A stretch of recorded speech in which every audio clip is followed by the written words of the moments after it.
بسم الله الرحمن الرحیم. In the name of God, the compassionate, the merciful. برادر عزیزم جناب آقای شهباز شریف، نخست وزیر محترم پاکستان. My dear brother, Your Excellency Shahbaz Sharif, the Honorable Prime Minister of Pakistan. خانم ها و آقایان و عزیزان حاضر در Ladies and مجلس، gentlemen, and all the esteemed guests participating in this event. مایلم سخنان خود را با ابیاتی از شاعر بزرگ جهان اسلام علامه محمد اقبال لاهوری آغاز کنم. I would like to begin my remarks with verses from the great poet of the Islamic world, Allame Muhammad Iqbal Lahori. شاعری که اندیشه او همچنان الهام بخش وحدت، همبستگی و بیداری ملت‌های مسلمان است. A poet whose thoughts still continue to inspire unity, solidarity, and awakening among Muslim countries. ملت ما را اساسی دیگر است. این اساس اندر دل ما مضمر است. ما ز نعمت‌های او اخوان شدیم. یک زبان و یک دل و یک جان شدیم. The bond between our two nations has a foundation of different nature. This foundation is rooted in our hearts. We became brothers as a result of His Almighty's blessings. We became of one language, one heart, and one soul.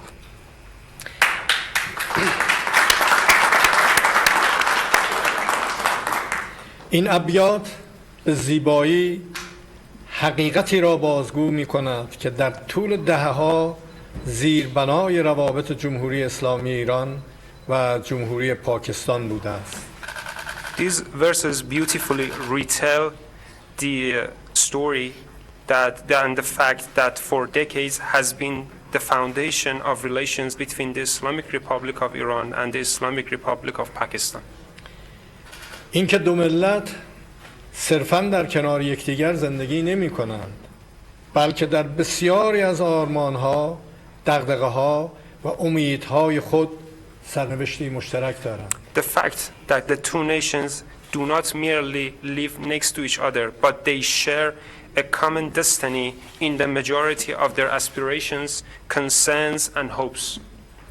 پاکستان برای ما تنها یک کشور همسایه نیست، کشوری دوست، برادر و همراهی صمیمی است که پیوندهای عمیق تاریخی، فرهنگی، دینی و مردمی ملت‌های ما را به یکدیگر نزدیک ساخته است. Pakistan for us is not merely a neighboring country.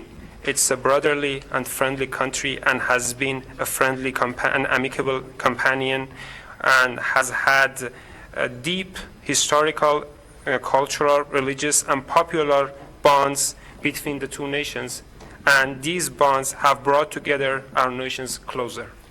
روابط تهران و اسلام آباد همواره بر پایه احترام متقابل، حسن نیت و اعتماد تاریخی استوار بوده است و تحولات اخیر نیز بار دیگر استحکام این سرمایه ارزشمند را به نمایش گذاشت. The relations between Tehran and Islamabad has always been consolidated on the basis of mutual respect, goodwill, and historical trust, and the recent developments once again has showcased the consolidation of this valuable asset. در مقطع تحولات اخیر نیز بار دیگر این استحکام ارزشمند را به نمایش گذاشت. در مقطعی حساس که منطقه با چالش‌های متعدد روبرو بود، نقش مسئولانه و دوراندیشانه پاکستان در حمایت از گفتگوها، کاهش تنش‌ها و تقویت ثبات منطقه‌ای جلوه‌ای از نگاه برادرانه و آینده‌نگر این کشور نسبت به تحولات منطقه بود.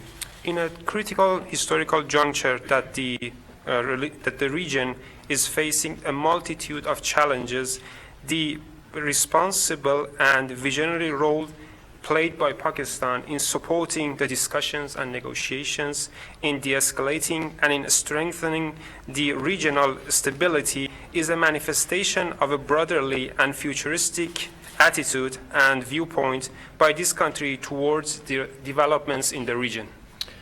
متقابلاً پذیرش این ابتکار از سوی جمهوری اسلامی ایران نیز بازتاب اعتماد دیرینه‌ای بود که ملت ایران نسبت به ملت، دولت و مقامات پاکستان دارد.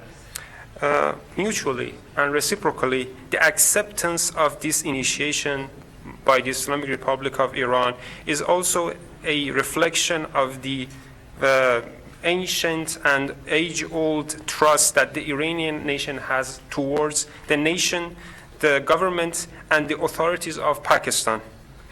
دولت و ملت جمهوری اسلامی ایران قدردان تلاش‌ها، حمایت‌ها و همبستگی دولت و مردم پاکستان است. The government and the Iranian nation appreciate the efforts, the supports, and the solidarity displayed by the government and the people of Pakistan.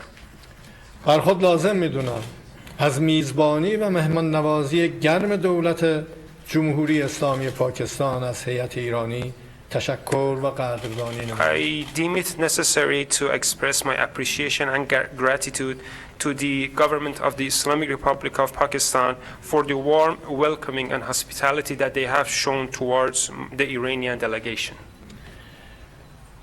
این جانب بنا به دعوت رسمی و برادرانه برادر عزیزم جناب آقای شهباز شریف، نخست وزیر محترم پاکستان، در رأس یک هیئت بلندپایه به این کشور عزیمت نمودند. I traveled to Iran as the head of a high-ranking delegation on the basis of the official and brotherly invitation of my dear brother, His Excellency Shahbaz Sharif, the Honorable Prime Minister of Pakistan. در طول این سفر دیدارها و گفتگوهای سازنده‌ای با برادر عزیزمون شهباز شریف داشتیم، با جناب آقای آصف علی زرداری رئیس جمهور محترم پاکستان داشتیم، با برادرمون فیلد مارشال عاصم منیر فرمانده محترم ارتش پاکستان گفتگوهای بسیار خوبی داشتیم.